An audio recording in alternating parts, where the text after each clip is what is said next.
سے تقریباً 26-27 سال پہلے جامع فاروقی میں جب میں پڑھا رہا تھا تو عبدالرحیم رحمۃ اللہ علیہ بریلوی اس نے تنگ کیا، غضب کا مناظر تھا، بہت مضبوط عالم تھے۔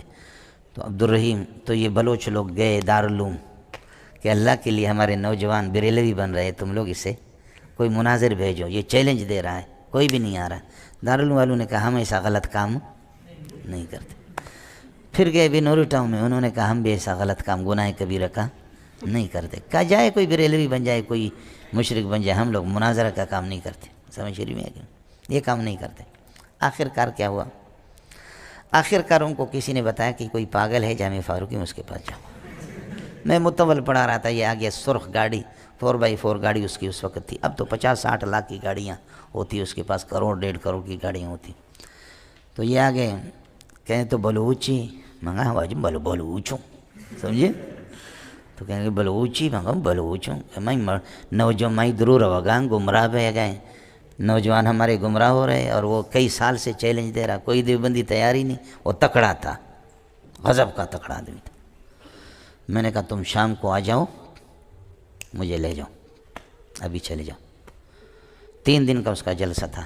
میں نے کوہستانی مولوی عبدالرحمن کو اٹھایا، کچھ اور، میں نے کہا لڑائی ہوگی، دیکھیں گے، میں مناظرہ کروں گا اس سے، دیکھوں گا کہ اگر میں غالب ہوں اور وہ مغلوب ہے تو مجھے ماں کی گالی دے گا، تم لوگ کچھ بھی نہیں کر رہے، پھر مناظرہ کریں گے۔ اور اگر میں نے دیکھا کہ اس مضبوط عالم ہے، مجھے پھنسا رہا، تو میں ماں کی گالی دے دوں گا، پھر لڑیں گے۔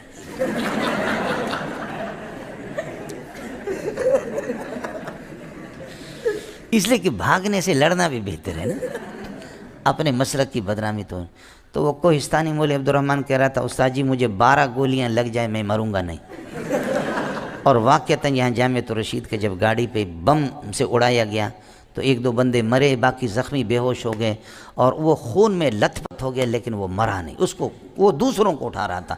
بعد میں لوگوں نے کہا کہ تمہارے اپنے سر سے پورے بدن سے یہ کہ خون ہی خون ہے۔ اچھا کوہستانی تو کوہستانی ہے، سمجھی؟ تو حضرت کو میں نے اٹھایا، مولوی عبدالرحمن ہمارے شاگرد تھے، لمبے تھڑنگے کوہستانی کو، انہوں نے کہا استاد جی فکر نہیں کرو، صرف اشارہ کرنا۔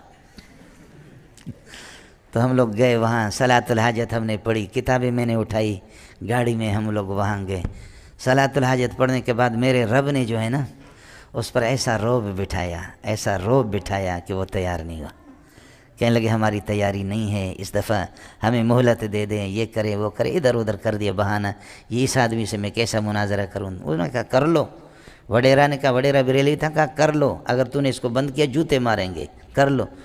تو اس نے کہا اس دفعہ تو پھر چھوڑ دو مجھے، میں تیاری کر کے پھر آ جاؤں گا۔ الحمدللہ تیاری میاری کچھ نہیں ہوا، لوگوں نے فائرنگ کی خوشی میں، شپڑ خان زندہ آباد، شپڑ خان زندہ آباد، سمجھے بھائی جان، خوشی میں ہم لوگ۔ اس کے بعد اس کا فارم تھا، مرغی فارم تھا، یہ جب بھی آتا تھا 10-10 15-15 مرغیاں ذبح کر کے لاتا تھا، میں بھی کھاتا تھا، ہمسایوں کو بھی دیتا، دوسرے اساتذہ کے گھر پہ۔ میں نے اپنے بیوی بچوں سے کہا دعا کرو اللہ بریلویوں کو زندہ رکھے، یہ بریلویوں کے صدقے میں آپ کھا رہے ہیں، سمجھے بھائی جان، اور یہ نہ ہو تو یہ ہمیں کہاں کھلاتے۔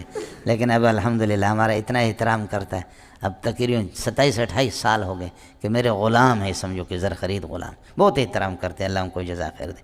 اور کبھی ہمارے ایمرجنسی میں ہمیں 1-2 لاکھ کی ضرورت ہوتی ہے، وہ ہمارے ساتھ تعاون بھی کرتے ہیں، بہت اچھا تعاون کرتے ہیں، سمجھے۔ لیکن هل جزاء الاحسان الا الاحسان فبأي آلاء ربكما تكذبان، سمجھتا ہے، احسان تو احسان ہے موری صاحب۔